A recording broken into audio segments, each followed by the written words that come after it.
पहले आपको लगता है कि आपकी इच्छा के अनुसार है जो रिजल्ट्स आए हैं, या उससे कम है, ज्यादा है अभी तक? क्योंकि करीब 132 में से सीटें जो हमने करीब जो 231 दिखाई हैं, 132 बीजेपी प्लस को जा रही हैं।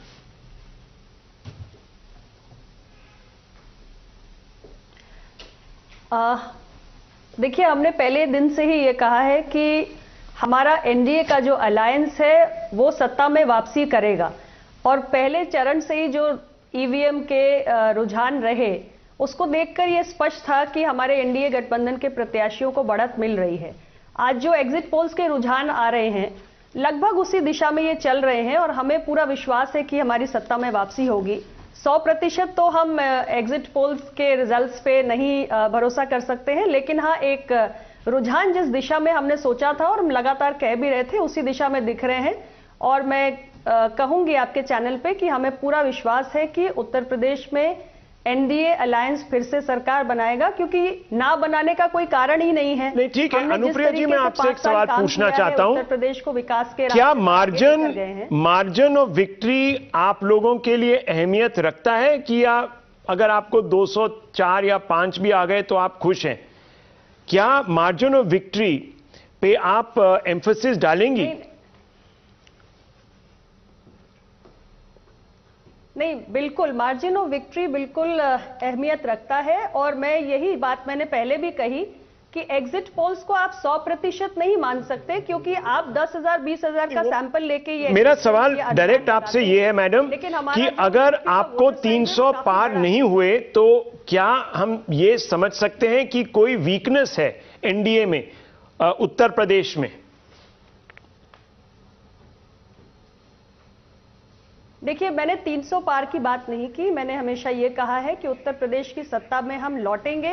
आपके एग्जिट पोल्स फिलहाल जो अनुमान लगा रहे हैं उससे आगे भी कहानी बढ़ेगी, ऐसा मेरा मानना है, क्योंकि एग्जिट पोल्स जितनी विविधता हमारे सोसाइटी में है और आपका सैंपल साइज जितना बड़ा होता है, उसके देखते हुए मैं ये नहीं मान सकती कि, और मैं इस पर संतुष्ट भी नहीं होंगी कि जो पूरी तरीके से आप दिखा रहे हैं उसी को हम लेकर चलेंगे।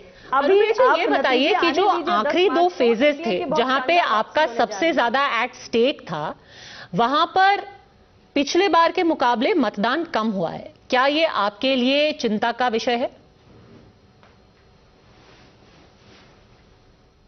नहीं, देखिए, मतदान कम हो या ज्यादा हो, ये तो जितने भी चुनाव में पॉलिटिकल पार्टीज लड़ रहे थे उन सबके लिए एक ही जैसी समान स्थिति है। तो ऐसा नहीं है कि इसका प्रभाव अकेले कोई एनडीए पर पड़ रहा है, ये सबके लिए बराबर से प्रोपोर्शन में उतना ही पड़ेगा। लेकिन हाँ, निश्चित रूप से एक 54-55% का जो हम देख रहे हैं, ये थोड़ा सा जरूर इसका अभी असेसमेंट करने की जरूरत है कि ये कुछ प्रतिशत की कमी क्यों रह गई। थोड़ी सी एंटी इनकम्बेंसी लग रही है अब ग्राउंड पर जब जा रहे हैं, खास तौर पर पूर्वांचल में? नहीं, एंटी इनकम्बेंसी नहीं है, यहाँ प्रो इनकम्बेंसी है। और मैं इसके कारण भी आपको बता रही हूं कि हमारा मतदाता आज का जो मतदाता है वो बहुत एस्पिरेशनल हो चुका है। अब वो कोई फेक इलेक्शन प्रॉमिसेस से या आप आरोप प्रत्यारोप को हथियार बनाएं उसके आधार पे वो वोट नहीं देता है। वो 5 साल आपकी परफॉर्मेंस को वॉच करता है, एक असेसमेंट करता है कि आपने क्या काम किया, उसके जीवन में क्या अगर प्रो इनकम्बेंसी है अनुप्रिया जी, तो फिर आपको 300 पार करने में कोई प्रॉब्लम नहीं होगा। तो आप क्यों नहीं एक अनुमान लगा देती हमारे लिए? योगी साहब तो कहते हैं 300 पार, शाह साहब कहते हैं 300 पार, नड्डा साहब कहते हैं 300 पार, तो अनुप्रिया पटेल क्यों नहीं कहती 300 पार? मैं 300 पार या किसी आंकड़े की बात नहीं करूंगी, और मैं इसको डिनाई भी नहीं करूंगी कि ये आंकड़ा पहुंच भी सकता है। अच्छा। मैंने सिर्फ ये कहा कि हम अभी आंकड़ों पर टिप्पणी नहीं करेंगे, एनडीए सत्ता में वापसी करेगी। और जो मैं बार बार प्रो इनकम्बेंसी की बात कर रही हूं उसको कहने का मेरा एक ही कारण है कि हमारे जो तमाम प्रयास रहे हैं उसने आम जनमानस के या आम मतदाता के जीवन में एक सकारात्मक बदलाव किया है।